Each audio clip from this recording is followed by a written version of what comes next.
Halo, perkenalkan nama saya Josephine Christy dengan NIM 037 dari Gizi A 2023. Pada hari ini saya akan presentasikan hasil analisis pemenuhan minimum acceptable diet atau MAD pada bayi usia 6-8 bulan berdasarkan pedoman ICF. Ini dilatar belakangi dengan pemenuhan gizi yang adekuat pada anak usia 6-23 bulan.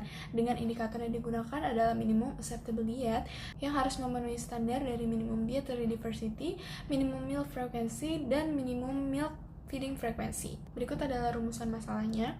Yang pertama ada indikator minimum dietary diversity. Ini adalah indikator di mana anak harus memenuhi minimal 5 dari 8 jenis kelompok makanan, yaitu ASI, serealia, dan umbi-umbian, kacang-kacangan, produk susu dan olahannya, daging dan ikan, telur, buah dan sayur yang kaya vitamin A, dan juga buah dan sayur lainnya. Yang kedua ada indikator minimum meal frequency, di mana anak harus memenuhi jumlah minimal frekuensi makan yang telah ditetapkan, yaitu untuk bayi 6-8 bulan dengan pemberian ASI 2 kali makan, untuk bayi 9-23 bulan dengan pemberian ASI 3 kali makan, dan bayi 6-23 bulan tanpa pemberian ASI 4 kali makan. Dan yang terakhir ada indikator minimum milk feeding frequency, di mana indikator ini digunakan untuk menilai kecukupan frekuensi pemberian ASI yang diterima oleh anak dalam satu hari. Dan menurut pedoman WHO, anak dikatakan memenuhi indikator ini apabila menerima ASI sebanyak 2 kali dalam sehari.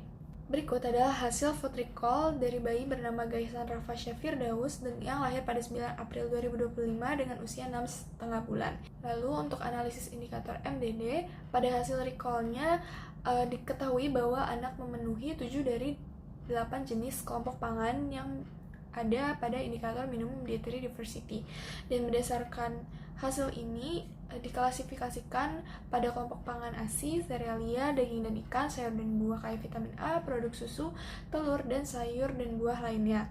Dan dalam keberagaman makan Rafasya itu cuma tidak memenuhi kategori kacang-kacangan saja. Tetapi dengan demikian Rafasya telah memenuhi 7 dari 8 jenis kelompok pangan, dan Rafasya mendapatkan skor 1 untuk kategori MDD. Lalu untuk indikator MMF diketahui bahwa Rafasya mengkonsumsi makanan dengan kategori tekstur soft food yang diberikan sebanyak 4 kali dalam sehari, yaitu nasi tim teri wortel, pisang halus, nasi tim teri brokoli, dan juga biskuit bayi.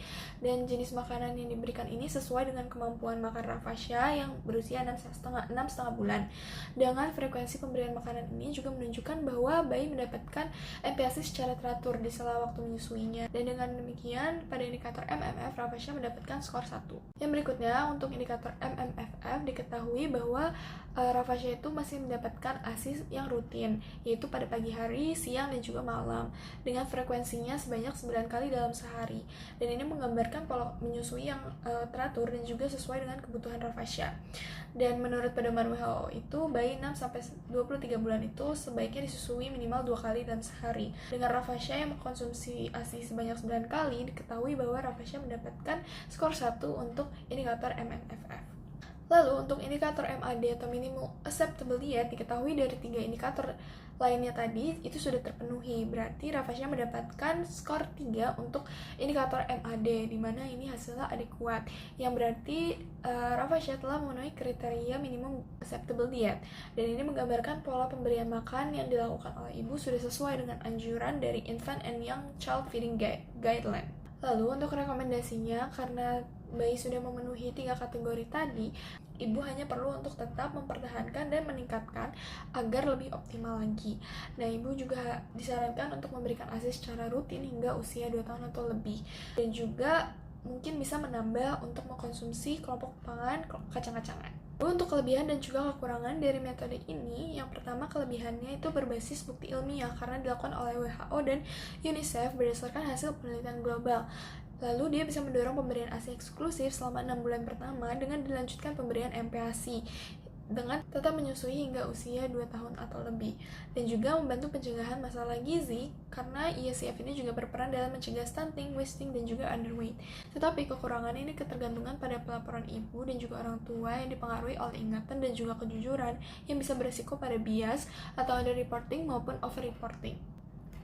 Kesimpulannya, berdasarkan hasil analisis indikator tadi, diketahui bahwa Rafasya telah memenuhi seluruh komponen indikator dari minimum acceptable diet, di mana Rafasya memperoleh skor 3 yang menunjukkan bahwa pola pemberian makanannya sesuai dengan pedoman WHO. Hal ini menggambarkan bahwa asupannya telah tercukupi dengan baik dari segi kualitas maupun juga kuantitas. Berikut adalah daftar pustaka yang saya gunakan.